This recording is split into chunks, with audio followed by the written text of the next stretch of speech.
But once they hit the clear cut edge, then it's like this wall hits, and then they just turn and they walk along the clear cut edge all of a sudden. So they have re-engineered in their brain where they are at that very moment. So that's like a focal point of travel, is like those edges like that. Is that what you're kind of saying? Yeah. Oh, 100%. So like they could be coming from different areas, but at some point, if there's that habitat there, and I want to figure out what would make it viable versus not viable, which I'll get you an answer in a second. But yeah, those, is it more the corners or just the edge of the clear cuts is more that focal area for the travel? I just think just the edge of the clear cut in general. Just walking until they kind of run into it type situation. And then once they hit it, then they use that to travel around very, very consistently. And they also have the security cover of the clear cut they can bounce through or bounce out of with travel, and also bedding, browsing. We had a lot of clear cut country down here, so it's interesting to hear that. Well, that's interesting too. Like there's some places that we've been hunting for a couple years now.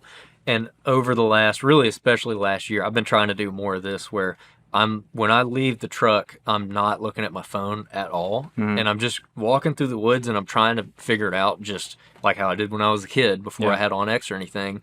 Just walking through the woods and being like, okay, I know I need to hit this ridge, and then when I get up there, I should see this. And then you kind of don't know where you're at until you hit that thing. You're like, okay, here I am. Now I need to turn. And you're saying that just deer do the exact same. Oh yeah, same thing applies. Yeah. Now, what makes one clear cut viable compared to another based off location? Well, I think that just depends on, how secluded this section is. If this habitat diversity takes place in your backyard right next to your house, then it's probably not going to be too viable. Whereas if it's kind of off deep in a section of timber, and then if you can start piecing one of these sections of, like, say you have 3 sections of diverse habitat all piled in one area, and then maybe there's a saddle off to the west, and there's a saddle off to the north of this section. And there's a drainage that runs down to the south, and then on the other side of that saddle, there's another drainage that runs down.